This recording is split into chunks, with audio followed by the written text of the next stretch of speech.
Saudara-saudara yang seiman dan sepanggilan dalam Kristus Yesus, salam damai sejahtera bagi kita sekalian.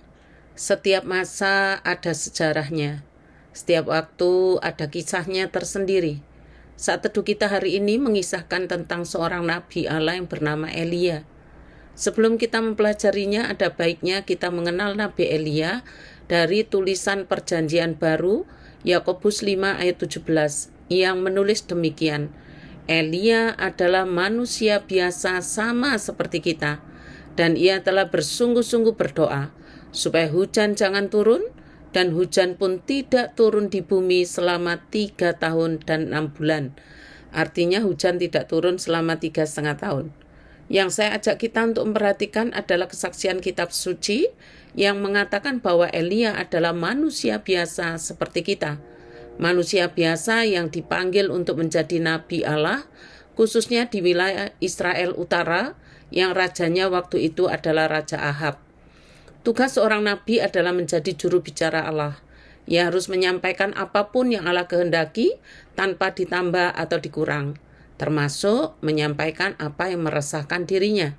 Dalam perikop 1 Raja-Raja 18 ayat 20-40 ini, Elia akan tampil seolah-olah manusia super luar biasa. Tetapi keluar biasaan Elia dalam perikop ini bukan karena memiliki tenaga dalam atau ilmu-ilmu tertentu, ilmu-ilmu keluar biasaan. Keluar biasaan Elia adalah karena Tuhan Allah sendiri yang menghendakinya supaya berbuat demikian. Bedakan dengan orang-orang yang mengaku luar biasa karena ada sesuatu dalam diri orang itu dan bukan berasal dari Allah. Jika ada orang yang mengaku-ngaku memiliki roh seperti Elia, sama artinya ia memalsukan dirinya sendiri. Sebab tidak pernah terjadi peristiwa yang berulang seperti yang Elia kerjakan dalam perikop ini. Saudara-saudara, Israel dalam hari ini yang bagian utara telah menyimpang sangat jauh dari Allah. Di bawah kepemimpinan Raja Ahab, penyesatan makin nyata dan terang-terangan. Umat Allah di Israel tidak lagi menyembah Allah yang benar. Mereka menyembah Baal dan para dewanya, serta mempersembahkan korban kepada Baal. Seharusnya, dengan peringatan-peringatan yang disampaikan Nabi Elia, umat menjadi sadar dan bertobat. Kan tetapi, karena sudah bercabang hati dan berlaku menyimpang, peringatan-peringatan dari Nabi diabaikan. Bahkan sang Nabi dikejar-kejar oleh Raja Ahab dan pasukannya, bahkan hendak dibunuh. Karena kedegilan dan hati yang sudah terlanjur menyimpang, Allah memberikan peringatan-peringatan kekeringan selama 3,5 tahun. Akibat kekeringan itu, terjadilah kelaparan yang hebat di Samaria.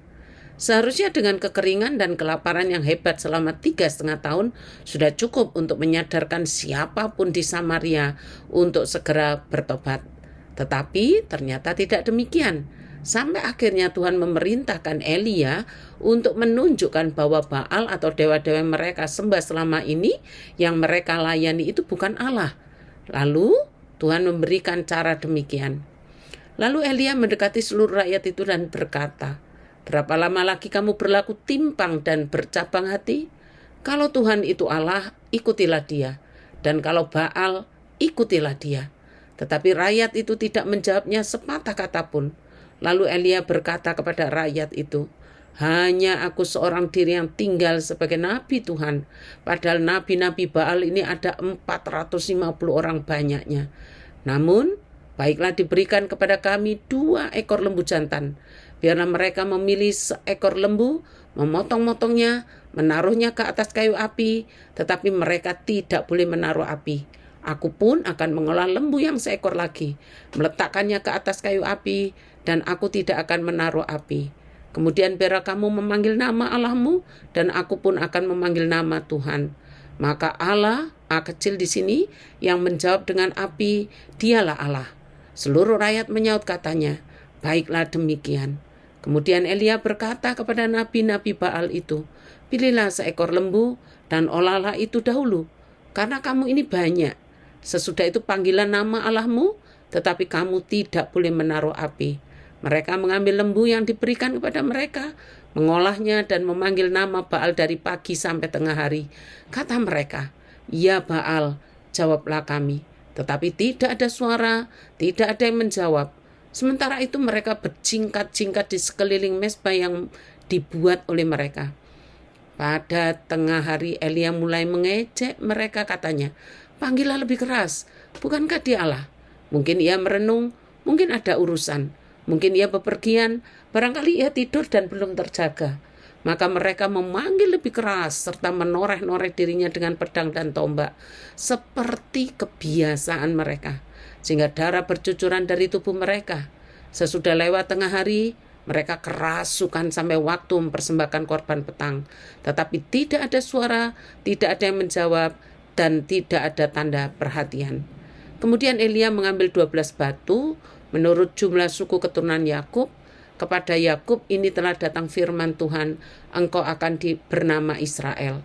Ia mendirikan batu-batu itu menjadi mezbah demi nama Tuhan dan membuat sebuah parit sekeliling mezbah itu yang dapat memuat 2 sukat benih. Ia menyusun kayu api, memotong lembu itu dan menaruh potongan-potongannya di atas kayu api itu. Sesudah itu ia berkata, penuhilah 4 buyung dengan air dan tuangkanlah ke atas korban bakaran dan ke atas kayu api itu. Kemudian katanya, buatlah begitu untuk kedua kalinya. Dan mereka berbuat begitu untuk kedua kalinya. Kemudian katanya, buatlah begitu untuk ketiga kalinya. Dan mereka berbuat begitu untuk ketiga kalinya. Sehingga air mengalir sekeliling mezbah itu. Bahkan parit itu pun penuh dengan air. Kemudian pada waktu mempersembahkan korban petang, tampillah Nabi Elia dan berkata, "Ya Tuhan Allah Abraham, Ishak dan Israel, pada hari ini biarlah diketahui orang bahwa engkaulah Allah di tengah-tengah Israel, dan bahwa aku ini hamba-Mu, dan bahwa atas firman-Mu lah aku melakukan segala perkara ini. Jawablah aku, ya Tuhan, jawablah aku, supaya bangsa ini mengetahui bahwa engkaulah Allah, ya Tuhan, dan engkaulah yang membuat hati mereka tobat kembali." Lalu turunlah api Tuhan menyambar habis korban bakaran kayu api, batu dan tanah itu. Bahkan air yang dalam parit itu habis dijilatnya. Ketika seluruh rakyat melihat kejadian itu, sujudlah mereka dan berkata, "Tuhan dialah Allah, Tuhan dialah Allah." Saudara-saudara yang dikasihi oleh Tuhan, peristiwa yang spektakuler ini bukan untuk menunjukkan kehebatan diri Elia, tetapi supaya bangsa ini mengetahui bahwa Tuhanlah Allah, Tuhanlah Allah yang membuat hati mereka bertobat kembali. Bagaimana dengan kita hari ini?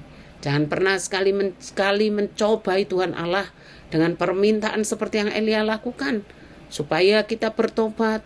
Dan kita, saudara-saudara, kita tidak boleh meminta seperti yang Elia minta, dengan tujuan supaya kita bertobat.